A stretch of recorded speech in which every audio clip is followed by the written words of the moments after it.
فأنا ناصح لإخواني بالصدع بالحق تبيض وجوههم. السكوت في مسألة الحزبية يضرها، فاصدع بما تؤمر وأعرض عن المشركين.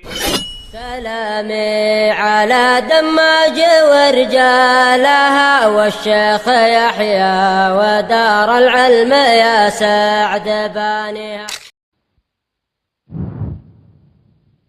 Bismillahirrahmanirrahim. Alhamdulillahi hamdan katsiran thayyiban mubarakan fih kama yuhibbu rabbuna wa yardah. Asyhadu an la ilaha illallah wahdahu la syarika lah wa asyhadu anna Muhammadan abduhu wa rasuluh sallallahu alaihi wa ala alihi wa ashabihi wa man tabi'ahum bi ihsanin ila yaumiddin. Amma ba'd. Ikhwanil kiram, waffaqani Allah wa iyyakum. Sekarang kita masuk pada al-babul tsalits, bab yang ketiga dari bab-bab dalam kitab tauhid.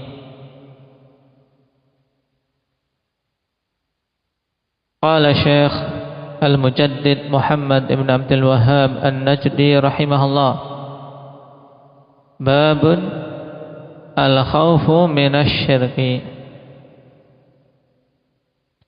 Bab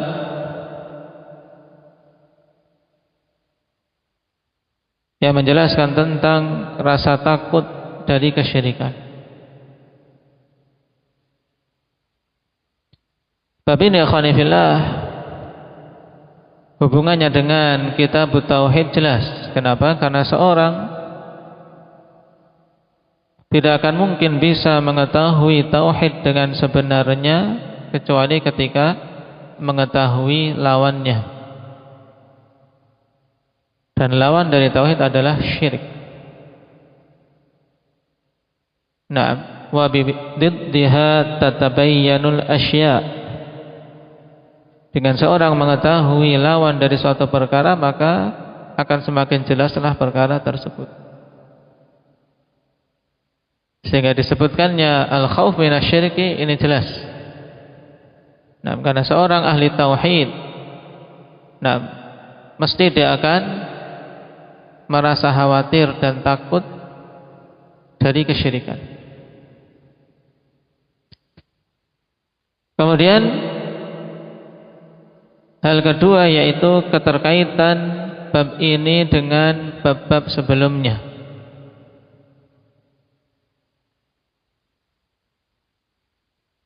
Dan ini juga jelas akhwan, pada bab pertama muallif menyebutkan tentang apa Ilhan? Fadlut tauhid. Kemudian pada bab yang kedua tentang apa? Tahqiq tauhid. Untuk mewujudkan ketauhidan yang sebenar-benarnya sehingga bisa masuk surga tanpa hisab. Maka kemudian Syekh rahimahullah ta'ala menyebutkan pada bab yang ketiga, nah, untuk menepis anggapan seseorang yang terkadang dia menyangka dirinya telah mewujudkan tauhid tapi ternyata belum mewujudkannya, yaitu ternyata masih tercampur padanya kesyirikan. Makanya pada bab ketiga ini untuk apa? Untuk memberikan tanbih bahwasanya untuk bisa mewujudkan tauhid yang sebenarnya, ya seorang harus merasa khawatir dari kesyirikan, tidak boleh merasa aman. Tidak boleh merasa aman. Dan ahli tauhid semakin kuat ketauhidannya, maka mereka semakin khawatir dari syirik, tidak meremehkan perkara kesyirikan. Taib.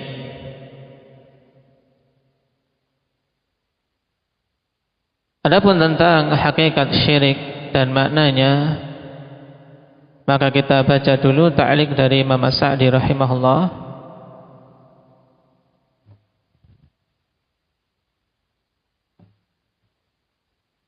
Qala al-Imam Sa'di rahimahullah, babul khaufi minasyirki. Di ta'liq halaman 28. Bab yang menjelaskan tentang rasa takut dari kesyirikan. Asyirku fi tauhidil ilahiyah wal ibadah yunafit tauhida kullal munafah. Kesyirikan pada tauhidul ilahiyah dan pada tauhid ibadah ini sama.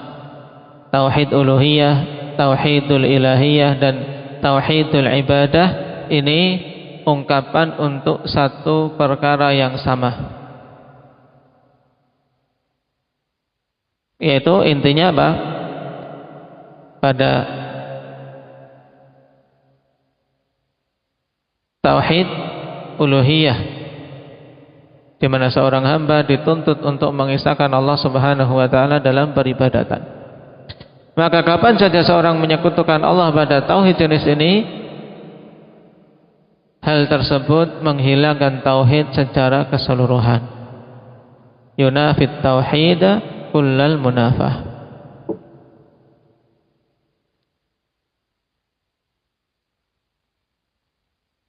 Dan memang kalau kita perhatikan Syekh rahimahullah ta'ala pada kitab tauhid ini, di antara yang paling ditekankan dari jenis-jenis tauhid yang ada adalah tentang tauhidul uluhiyah. Nah, tentang apa? Tauhidul uluhiyah.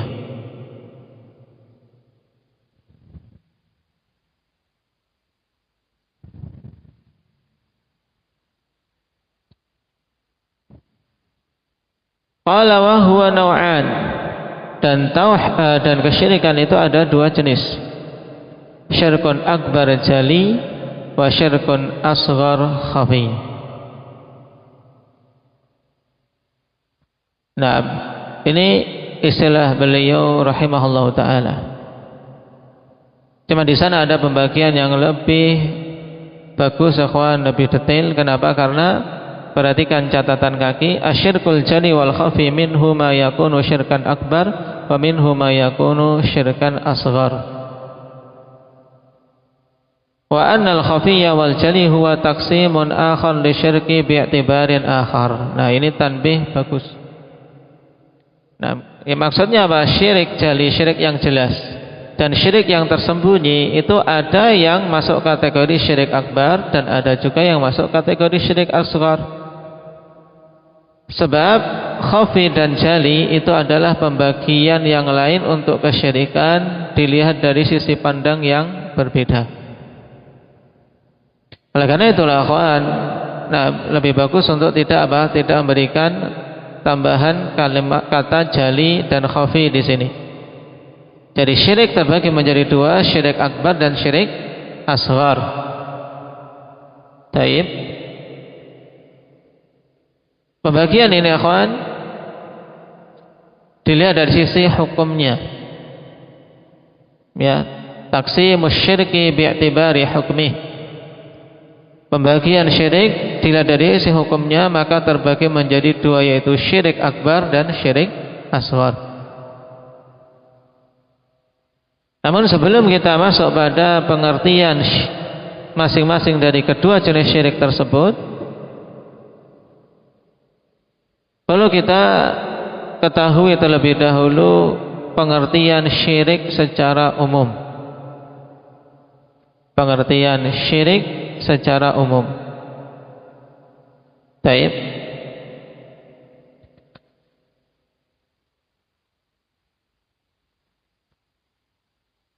Syirik secara istilah, akhwan, di sisi ahli sunnati wal jamaah, yaitu taswiyatu ghairillahi billah fima huwa min khasaisillah. Tulis. Nah, dimaksud dengan syirik apa tadi? Taswiyah, dari sawiyah. Taswiyatu yaitu penyamaan.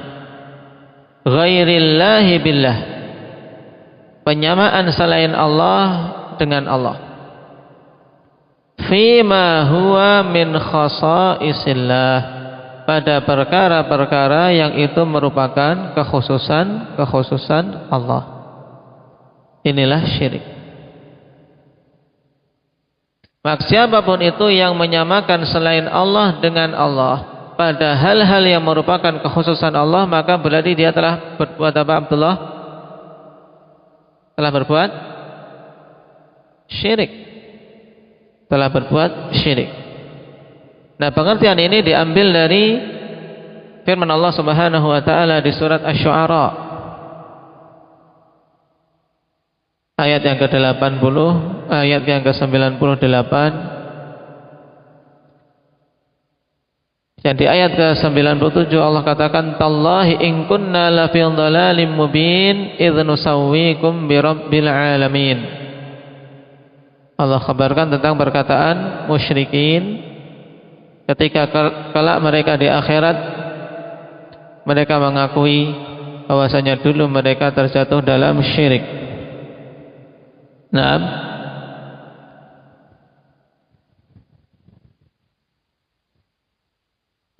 ketika dulu di dunia mereka terjatuh dalam kesyirikan. Allah in kunna la fi dhalalim mubin. Demi Allah, sungguh kami dulu berada di dalam kesesatan yang nyata. Apa bentuk kesesatannya?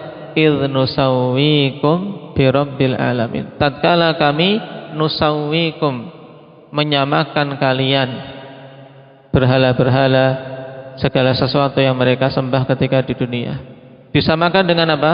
Bi rabbil alamin. Nah, pada ayat ini sangat jelas hakikat syirik atau pengertian syirik adalah apa? Taswiyatu ghairillah billah. Penyamaan selain Allah dengan Allah fima huwa min khasaisillah, pada perkara-perkara yang itu merupakan kekhususan Allah. Apa pengertian syirik tadi? Indak ya Hanafi?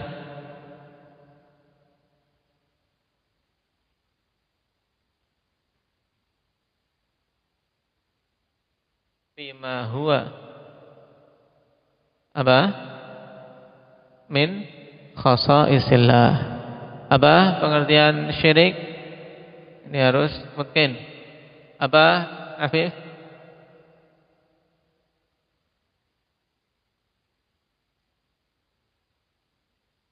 Yaitu penyamaan selain Allah dengan Allah pada perkara-perkara yang merupakan kekhususan Allah. Ya. Taib. Sehingga dari sini hakikat syirik ya menyamakan makhluk dengan Khalik. Menyamakan makhluk dengan Khalik pada hal-hal yang merupakan kekhususan Khalik. Taib.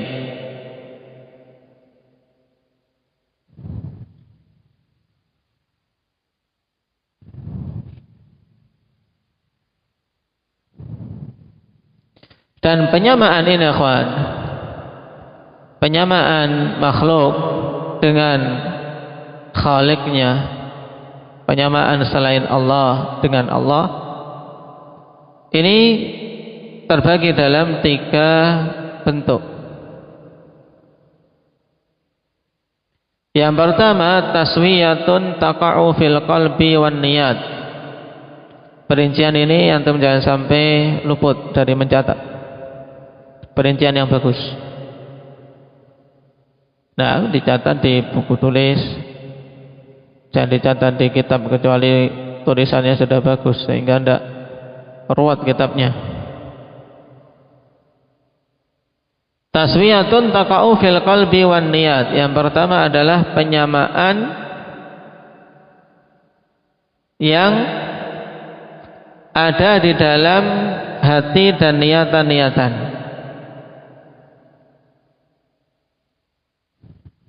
Penyamaan tersebut adanya di hati dan niatan-niatan.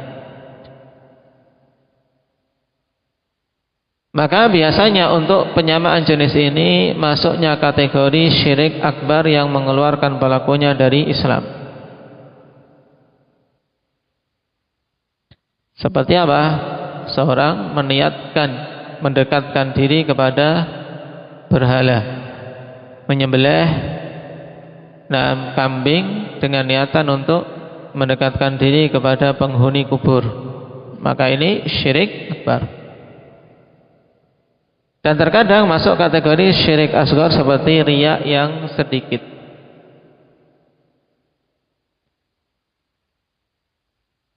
Yang kedua, taswiyatun taqa'u fil af'al, penyamaan yang terjadi pada perbuatan. Ya, bentuk penyamaan tersebut dalam perbuatan. Ini juga ada yang akbar, ada yang syirik asghar. Contoh yang syirik akbar yaitu seperti berdoa, memohon kepada selain Allah pada hal-hal yang tidak mampu memberikannya kecuali Allah. Misalnya seorang datang ke kuburan wali kemudian memohon kepada si wali ini untuk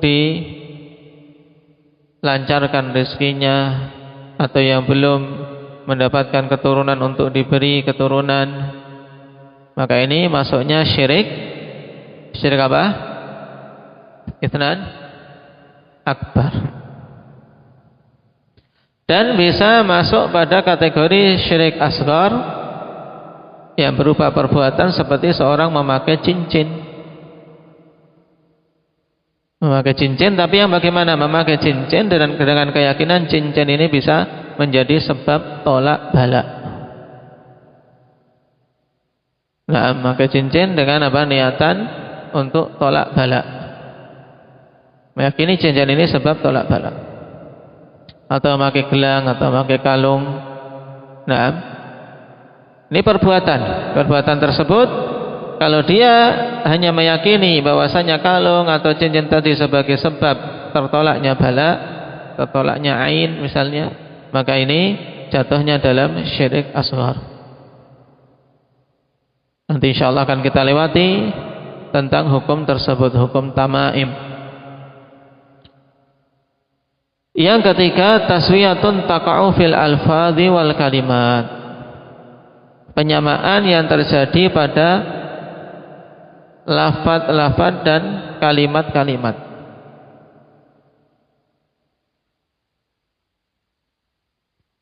Yaitu dengan menggunakan lafaz yang khusus untuk Allah tapi digunakan pada makhluk. Seperti apa? Bersumpah dengan selain Allah. Nah, maka ini syirik asghar pada asalnya. Bersumpah dengan selain Allah, billata, demi Lata, demi Uzza.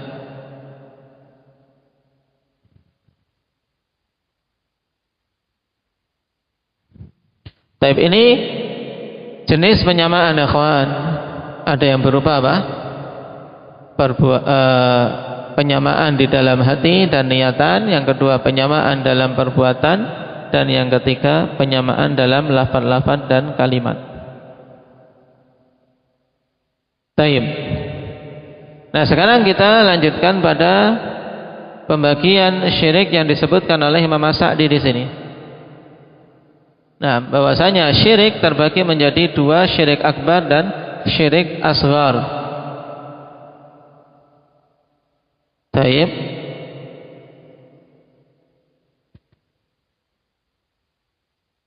Ini dilihat dari sisi apa tadi syukran, pembagian akbar dan asghar?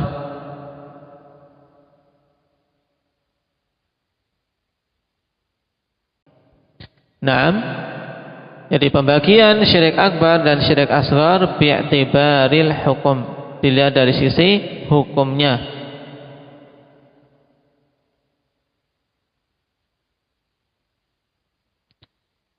Qala fa amma syirkul akbar. Kita lanjut ke perkataan Imam As-Sa'di. Fa amma syirkul akbar fa huwa an yaj'ala lillahi niddan yad'uhu kama yad'u Allah aw yakhafuhu kama aw yakhafuhu aw yarjuhu aw yuhibbuhu ka hubbillah. Adapun syirik akbar yaitu seseorang menjadikan tandingan untuk Allah. Dia berdoa kepada tandingan tersebut sebagaimana dia berdoa kepada Allah. Dia takut, dia berharap, dan dia mencintai sebagaimana dia mencintai Allah. Ini apa? Menjadikan selain Allah tandingan dalam peribadatan. Ini syirik akbar. Au yasrifu lahu naw'an min anwa'il ibadah, atau memalingkan untuk Allah Subhanahu wa taala suatu jenis dari jenis-jenis ibadah. Ibadah dia arahkan, dia serahkan kepada selain Allah, seperti menyembelih diserahkan untuk selain Allah, maka ini syirik akbar. Fahada syirku la yabqa ma'a sahibihi min at-tauhid syai'. Maka syirik ini tidaklah menyisakan bersama dengan pemiliknya atau bersama dengan pelakunya ketauhidan sedikit pun. Ya, syirik ini tidaklah menyisakan pada pelakunya ketauhidan sedikit pun. Jadi tidak tersisa tauhidnya. Kalau seorang terjatuh dalam syirik akbar, ikhwan, maka apa? Ketauhidannya terbatalkan, tidak tersisa lagi. Naam.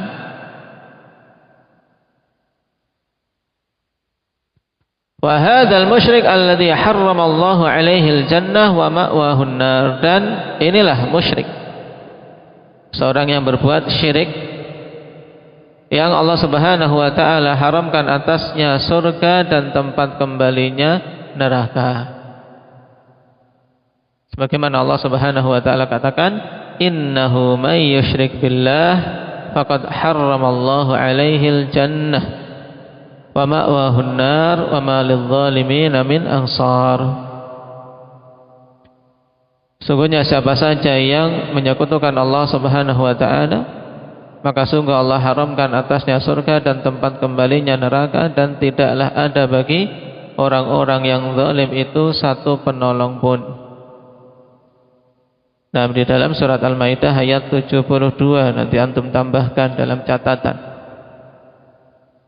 bahwasanya orang yang terjatuh dalam syirik akbar maka haram untuk masuk ke dalam surga, dan tempat kembalinya neraka, kekal di dalamnya.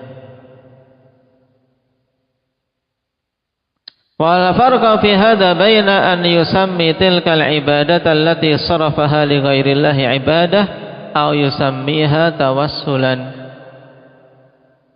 Dan tidak ada bedanya dalam masalah ini antara penamaan perbuatan tersebut dengan nama ibadah ataupun dia namai dengan tawassul. Ya, tidak ada bedanya. Walaupun apa? Ibadah yang dia lakukan kepada selain Allah, yang dia arahkan kepada selain Allah itu dia mengakui dan menamakannya dengan ibadah, ataukah dinamai dengan nama lain, seperti saya enggak ibadah tapi saya bertawassul saja. Au yusammiha bi ghairi dzalika minal asma, atau dia menamainya dengan nama-nama yang lain. Misalnya apa? Misalnya cuman ziarah.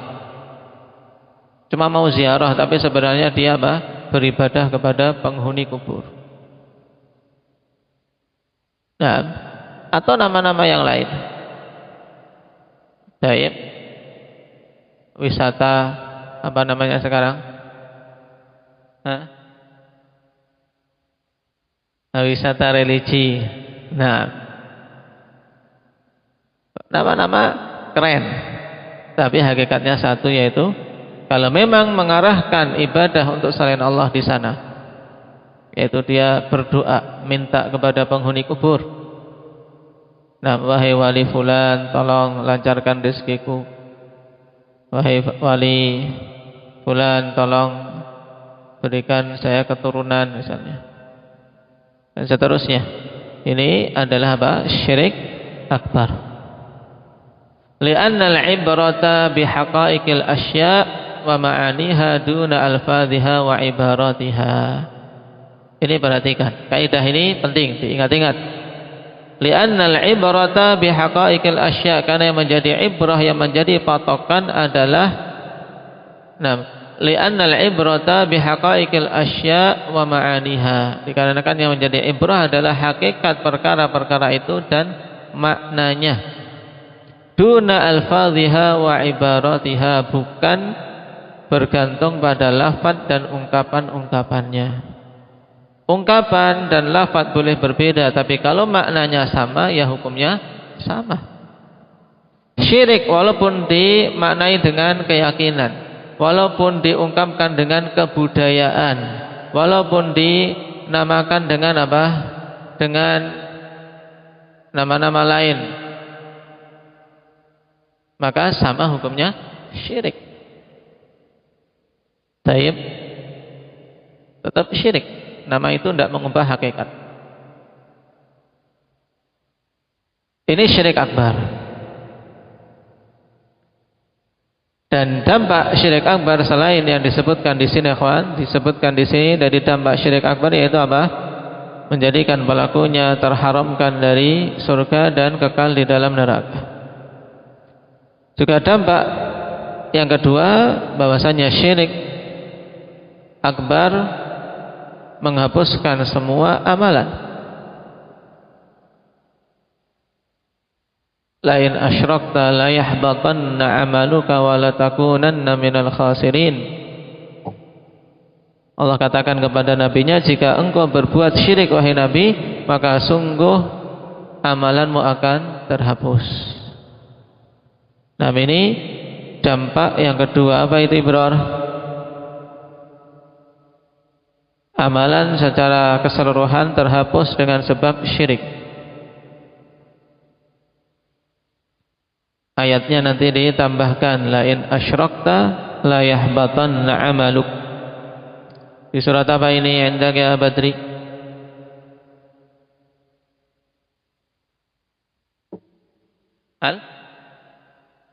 An-Nisa. Taib. Yang lainnya Aba Ukasha, Az-Zumar. Yang lainnya hendak ya Zakaria.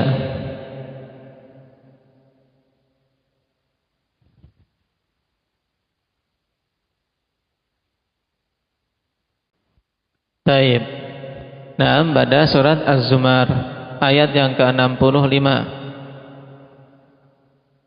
Walaqad uhiya ilaika wa ilal ladzina min qablika la in asyrakta la yahbatanna 'amaluka wa la takunanna minal khasirin. Nah, jika engkau berbuat syirik wahai Nabi, maka amalan-amalanmu secara keseluruhan terhapus.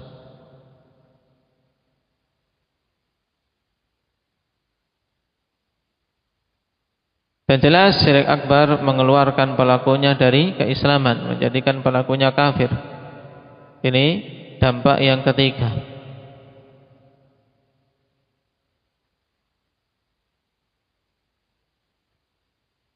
Dan dampak yang keempat,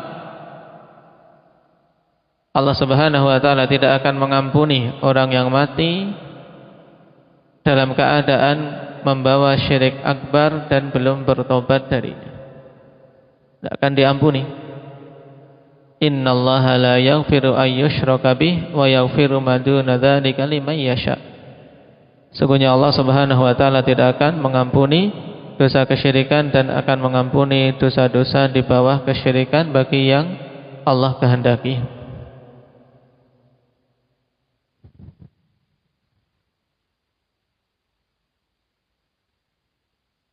Baik.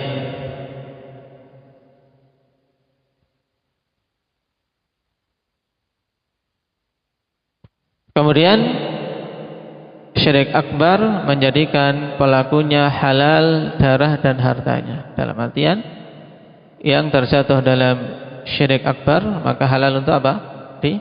Diperangi.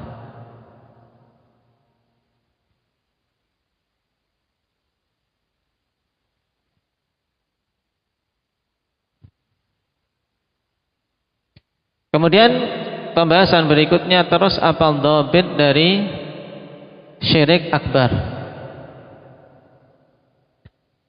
Patokan untuk kita ketahui suatu syirik ini adalah syirik akbar itu bagaimana?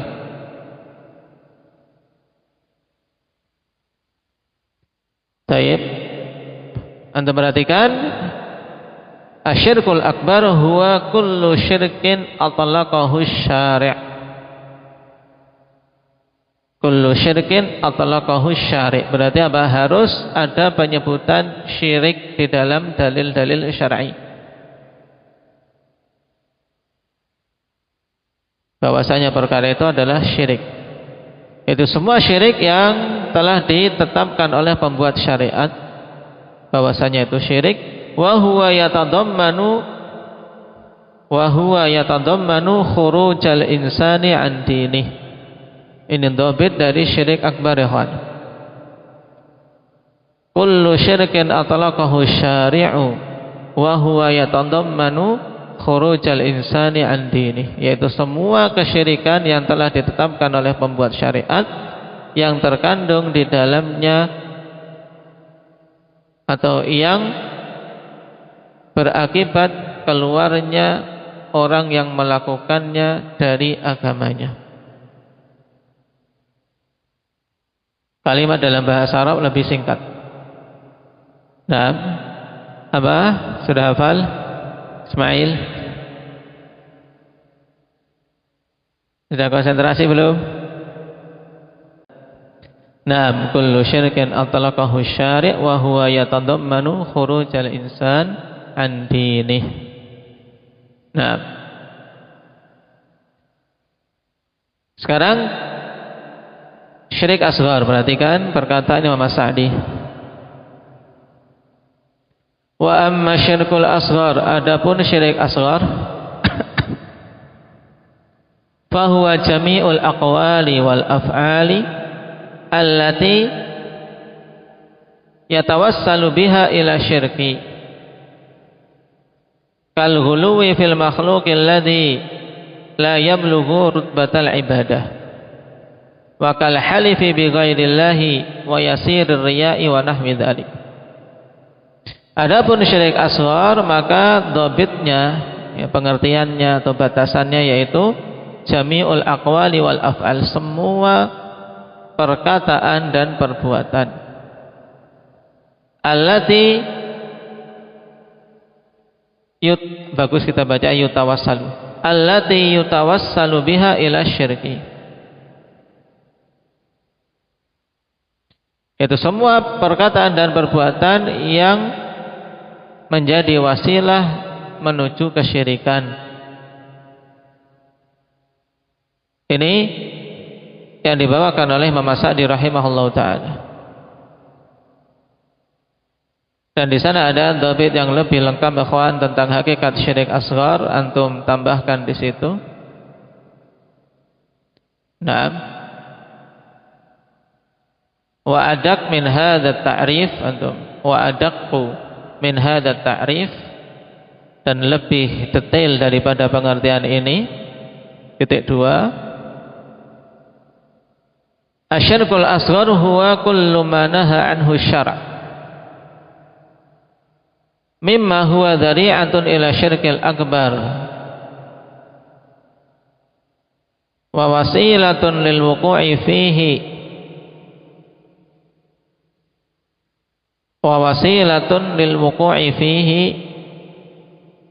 wa jaa'a fin nususi tasmiyatuhu syirkan.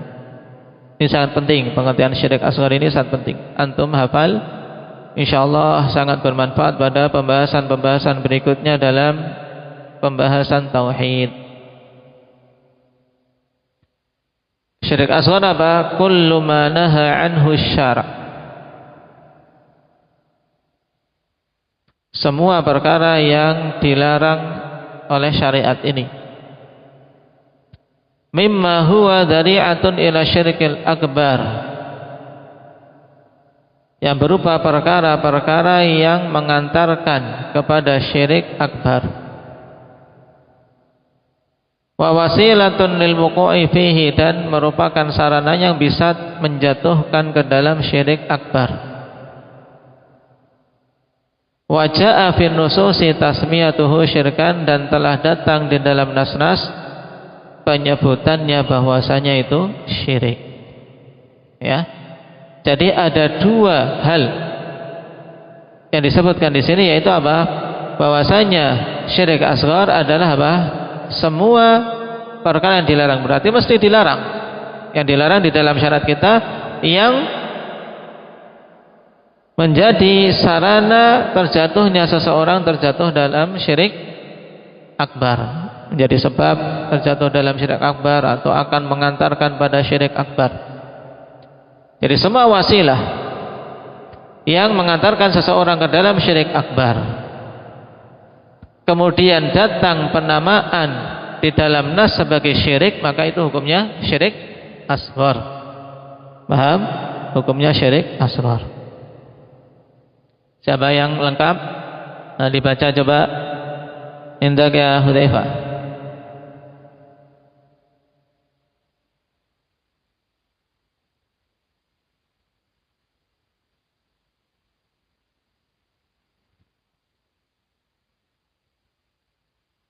Tayyib, ahsanta. Nama itu syirik asghar.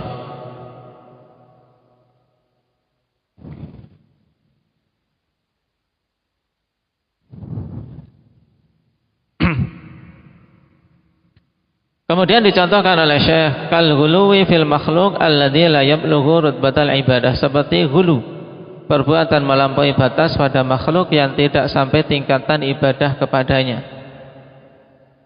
Nah, berlebih-lebihan pada seseorang tidak sampai tingkatan ibadah, tapi kalau sudah sampai tingkatan ibadah kepada orang itu atau kepada makhluk tersebut seperti ibadahnya orang Nasara terhadap Isa bin Maryam, maka jatuhnya dalam syirik apa Adam? Akbar atau asghar? Kalau sampai beribadah jatuhnya pada syirik akbar. Wa kal halifi bi ghairillah wa yasir riya, dan seperti bersumpah dengan nama selain Allah. Ini syirik asghar pada asalnya.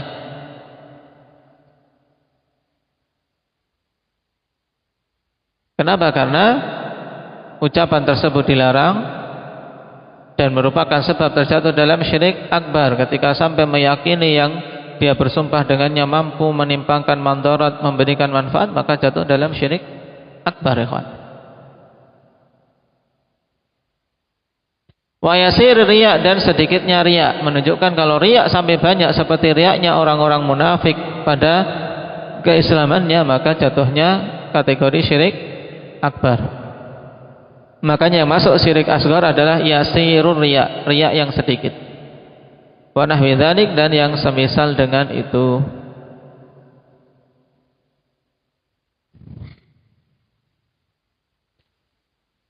Kemudian walaupun namanya syirik asghar, ikhwan, tetap dia itu adalah dosa yang sangat berbahaya.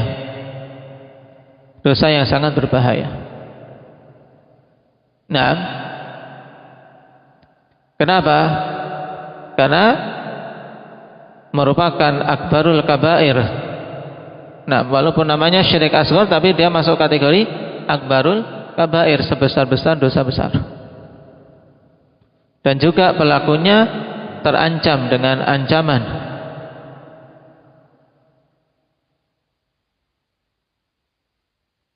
Nah, walaupun ancaman tersebut tidak sampai seseorang kekal di dalam neraka, kemudian tidak sampai dia dikeluarkan dari Islam, dan tidak sampai semua amalannya terhapus, tapi hanya amalan yang terjangkiti syirik asghar. Dan nanti akan ada bab tersendiri tentang bab riya yang menjelaskan tentang syirik asghar. Cuman ini kita butuh mengetahui secara global pembagian syirik. Kenapa? Untuk kita apa? Kita semakin khawatir dan takut terjatuh di dalamnya. Ketika tahu bahayanya, tentunya seorang akan lebih banyak berhati-hati. Nah, adapun perbedaan antara syirik akbar dan syirik asghar jelas, ikhwan, tadi diisyaratkan. Besok kalau ditanya bisa, ikhwan. Syirik akbar pelakunya keluar dari Islam, kalau syirik asghar tidak. Syirik akbar pelakunya kekal di dalam neraka kalau mati di atasnya, sedangkan syirik asghar tidak. Kalau syirik akbar semua amalannya terhapus, sedangkan syirik asghar tidak. Kemudian syirik akbar nah pelakunya dihalalkan untuk dibunuh dan dirampas hartanya sebagaimana kufar musyrikin. Berbeda dengan syirik asghar. Nah, cuman di sana ada sisi kesamaan akhwan antara syirik akbar dan syirik asghar, yaitu seandainya orang yang berbuat syirik itu mati belum bertobat darinya, maka sama-sama tidak diampuni. Sama-sama tidak diampuni.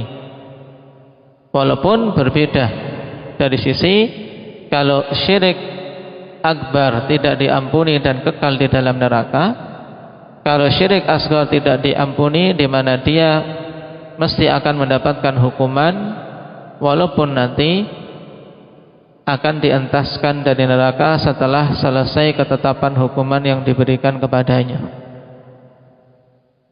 Nah itulah yang terkandung pada ayat pertama yang disebutkan oleh Syekh. Kita baca, wa qaulullahi azza wa jal, innallaha la yaghfiru an yushraka bih wa yaghfiru ma duna dzalika liman yasha.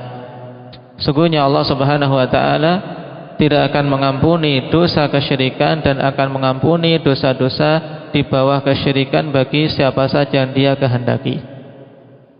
Nah, kata ayyushraka bih di sini an, kemudian fi'il mudhari' bisa ditakwilkan menjadi masdar isyrakan. Sehingga nakirah dalam konteks nafi memiliki makna umum. Semua syirik, besar maupun kecil, Allah tidak akan mengampuni jika mati dalam keadaan belum bertobat. Ini penting. Tidak akan diampuni kapan? Jika mati dalam keadaan belum bertobat. Tapi kalau dia bertobat diampuni, tidak, Hindi. Kalau dia bertobat sebelum kematiannya dari apapun itu, termasuk syirik, maka akan diampuni oleh Allah. Nah, sebagaimana dalam ayat, innallaha yaghfirudz dzunuba jami'ah. Sungguhnya Allah akan mengampuni dosa-dosa secara keseluruhannya. Mungkin itu dulu untuk pembahasan kita. Diingat-ingat akhwan, pembagian syirik, dobit syirik, naam tadi. Kemudian bahayanya syirik. Dan matan, jangan lupa untuk seorang menambah hafalan. Naktafi bihadza walhamdulillahi rabbil alamin. Subhanakallah bihamdika.